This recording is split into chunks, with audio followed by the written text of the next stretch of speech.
Telangana CM Revanth రెడ్డిపై తనదైన శైలిలో సెటైర్స్ వేశారు బీఆర్ఎస్ వర్కింగ్ ప్రెసిడెంట్ కేటీఆర్. నిజాయితీ కలిగిన మోసగాడంటూ అభివర్ణించారు.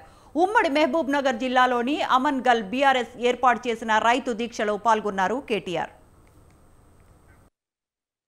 ప్రపంచానికి అన్నం పెట్టే అన్నదాతకు కులం మతం ఉండదన్నారు కేటీఆర్. బీఆర్ఎస్ అధినేత మాజీ సీఎం కేసీఆర్ 70 లక్షల మంది అన్నదాతలను కడుపులో పెట్టుకొని చూసుకున్నారని వ్యాఖ్యానించారు.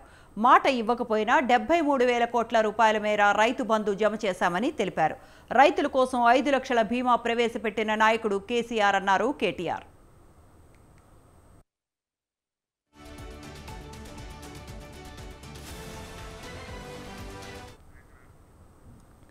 తెలంగాణ సీఎం రేవంత్ రెడ్డిపై సెటైర్లు వేశారు కేటీఆర్. ఆయన ఓ నిజాయితీ కలిగిన మోసగాడు అంటూ అభివర్ణించారు.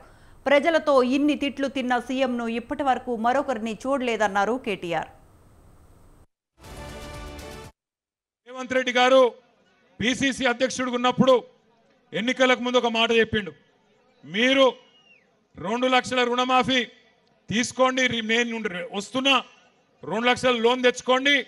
కేసీఆర్ 1,00,000 రూపాయల రుణమాఫీ చేసిండు. అట్లా అయినోళ్ళు రైతులు కూడా అర్జెంటుగా బ్యాంకు కురుకుని నేను వస్తున్నా రాగానే ఎంబడే డిసెంబర్ 9 నాడు సంతకం పెడతా 2 లక్షల రుణం మాఫీ చేస్తా అని చెప్పిండు. ఇక్కడ ఒక్కసారి రుణమాఫీ అయిన వాళ్ళందరూ శైలా పట్టాల. అరే కొంతమందికన్నా అయిందే, కాలేదా? కాని వాళ్ళందరూ శైలా పట్టాల గట్టిగా. కాలేదా? 2 లక్షల రుణం అయిందా కాలేదా? కాకపోతే గట్టిగా చెప్పాలి, కాలేదా? రాలేదా? రైతు బంధు వచ్చిందా? టకీ టకీ వడ్డాయా పైసలు? గట్టిగా చెప్పండి, వినబడతలేదు. రాలేదా? తులం బంగారం వచ్చిందా? రైతు కూలీలకు 12,000 వచ్చినాయా? ఏమొచ్చింది మరి ఇప్పటికి? 14-15 నెలలే. ఏమాయ్ కల్వకుర్తిలో రియల్ ఎస్టేట్ బాగున్నదా? అది కూడా వీకిందా? 420 రోజుల్లో 430 మంది రైతులు ఆత్మహత్య చేసుకున్నారని తెలిపారు కేటీఆర్. ఇక కులగణన పేరుతో బీసీలను సీఎం రేవంత్ రెడ్డి మోసం చేశారని అన్నారు బీఆర్ఎస్ వర్కింగ్ ప్రెసిడెంట్. ఇవన్నీ గమనిస్తే రాష్ట్రంలో కాంగ్రెస్ పాలన ఎలా ఉందో అర్థమవుతోందన్నారు కేటీఆర్. తప్పు రేవంత్ రెడ్డిది కాదు, తప్పు రేవంత్ రెడ్డిది కాదు. ఎందుకంటే రేవంత్ రెడ్డి చాలా నిజాయితీ గల మోసగాడు. ఆయన నిజాయితీగానే మోసం చేసిండు.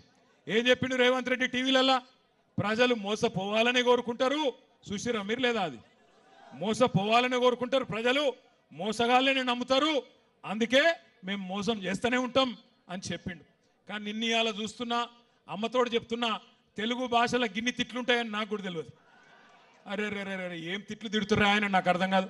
మొన్న ఒక అవ్వని చూసిన, మీ కల్వకుర్తి తాలూకానేనట, ఎర్ర సీర కట్టుకున్నది, మా అమ్మమ్మ లెక్కనే ఉన్నది చూస్తే, పెద్ద మనిషి. ఇక ఆమె తిట్టుడు చూస్తేనైతే ఇంకోడు రేషం ఉన్నోడైతే యాడనో పాడుపడ్డ బావి చూసుకొని ఆయన దుంకి చచ్చిపోతుండే. రేవంత్ రెడ్డి కాబట్టి సిగ్గు లజ్జ లేని బతుకు కాబట్టి బతుకుతుడు. కానీ అది ఏం తిట్లా నాకు అర్థం కాదు. ఒక ముఖ్యమంత్రి గిన్ని తిట్లు తినంగానైతే నేనైతే నా జీవితం